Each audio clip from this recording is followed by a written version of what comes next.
Be careful who you open your doors to, because sometimes the enemy doesn't come with a sword.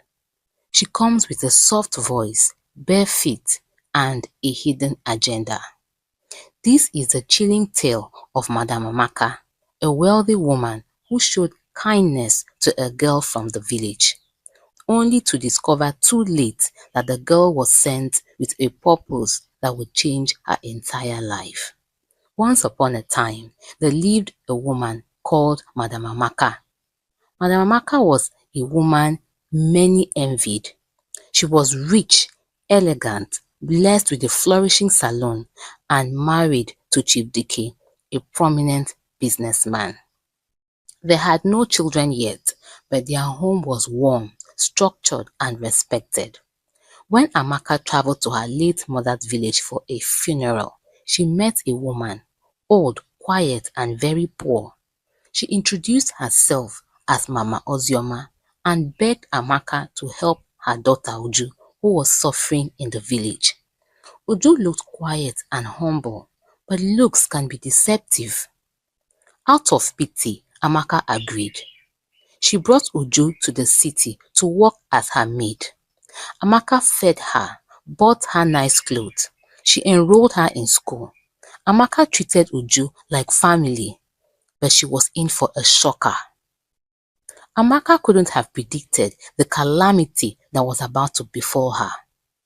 One day, Amaka's close friend Ngozi visited her.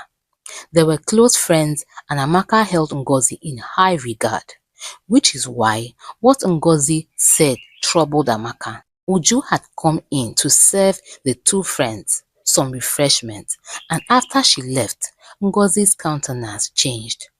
"This girl, where did you say you brought her from?" she asked her friend. "From my village," Amaka responded. Ngozi drew closer. "There's something about her. She doesn't act like a maid. She watches everything, and your husband is acting a bit weird." Amaka laughed it off. "My friend, you watch too many African folktales on YouTube. That girl is harmless. She is from a very humble background. Her mother literally begged me to bring her with me to the city," she said, trying to assure her friend. "My husband is probably stressed from work or his numerous business ventures," Amaka said. But her friend insisted. "My friend, are you blind? Didn't you see the way she acted around your husband?" Ngozi insisted. "Ngozi, please, don't go there. I hope you're not in any way suggesting my husband can have something to do with her. Please, let's change the subject," Amaka insisted. Amaka was correct. It was not logical for Amaka's husband to pursue any kind of illicit affair with Uju, because by all standards, Amaka was a beautiful woman, very intelligent, kind, and a fantastic cook, very well accomplished. But certain things do happen that would not make any logical sense. Even Amaka's younger sister Ijoma, visiting from Canada, noticed how Uju would stand too close to Chief Dike. Her eyes too alert, her movements too graceful. Still, Amaka defended her. "She's just young and learning. Let's not suspect what isn't there." Amaka lived in the illusion of her picture-perfect life until things around her started going wrong. Chief Dike became withdrawn from his wife. He started sleeping in the guest room. His excuse was that he needed to work all through the night and didn't want to disturb her. Then the unthinkable happened. Uju got pregnant and boldly told Amaka that her husband was responsible. When Amaka confronted her husband, he simply replied, "She's my wife now. I've paid her bride price. You're free to leave." Amaka was confused. She just couldn't understand what was happening. It just didn't make sense. Amaka was crushed. Her world collapsed. She packed her things and left the house. Amaka just couldn't stand her maid having an affair with her husband under her nose and under her roof. Amaka moved into Ngozi's house, but her heart was still with Dike. Something just didn't sit right with her. Her dreams became strange. She began hearing voices, seeing visions of Uju's mother standing over her bed at night. She told her friend about it and they both went to visit a powerful seer, Baba Ezendu, a blind prophet in a remote village. What she heard sent chills down her spine. If you're enjoying this story, please click the like button. It helps YouTube know that this story is interesting and it will be pushed out to more people. Remember to subscribe if you haven't. Thank you so much. Your husband is not in love. He is under a spell, Baba Ezendu said.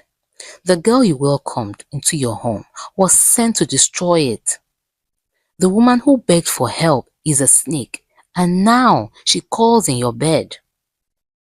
There is no way Amaka would have known that Uju was sent into the house with a spiritual mission.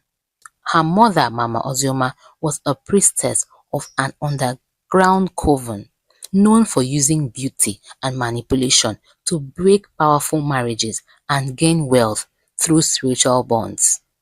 Each morning, Uju would bathe with water prepared by her mother. Each night, she would sprinkle a strange powder under Chief Dike's pillow. With guidance from Baba Ezendu, Amaka performed a cleansing ritual that lasted 7 days. But she was instructed to return to her home to carry out the rest of the activities that would free Dike. But there was one of the activities that the seer asked Amaka to do that gave her sleepless nights. Amaka was told to cut a red string that Uju usually tied around her ankle.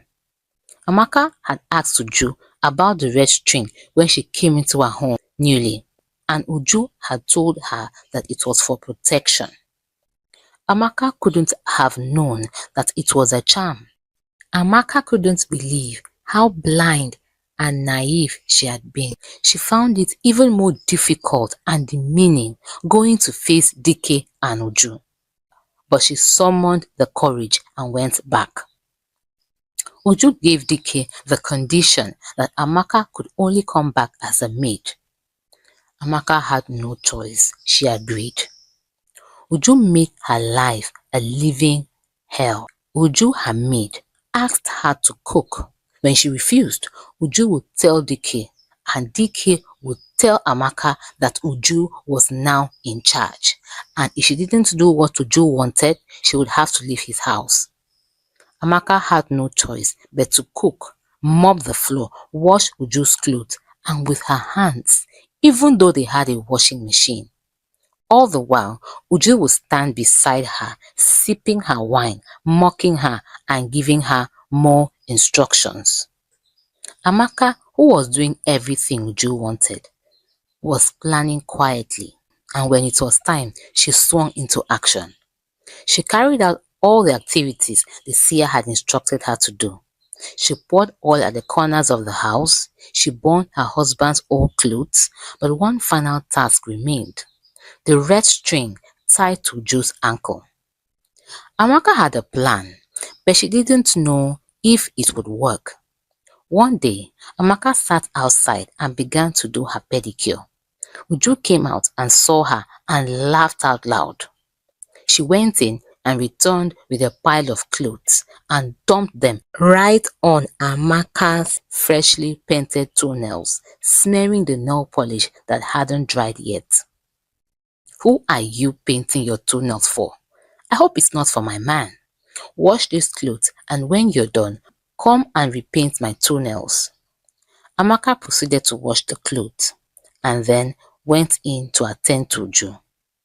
Amaka told Uju that she could also scrub her feet with a foot scrub so that it would be soft and it would glow, complementing her new nail polish. Uju foolishly agreed. While she was giving her the foot scrub, Uju dozed off. Amaka quickly brought out a sharp scissors from her nail kit and cut the string into two. Amaka then proceeded to finish the pedicure. When Uju woke up and saw the finished product, she exclaimed, "This is nice," she said to Amaka. "Finally, you are useful." Something shocked Amaka. Uju didn't seem to notice that the red string on her ankle was gone. Amaka was even more shocked that on the seventh night, the spell broke.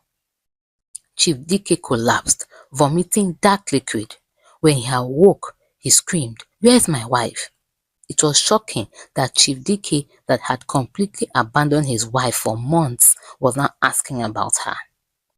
Amaka recounted to her husband everything that had transpired. Chief Dike was pissed. He went searching for Uju, but she was gone.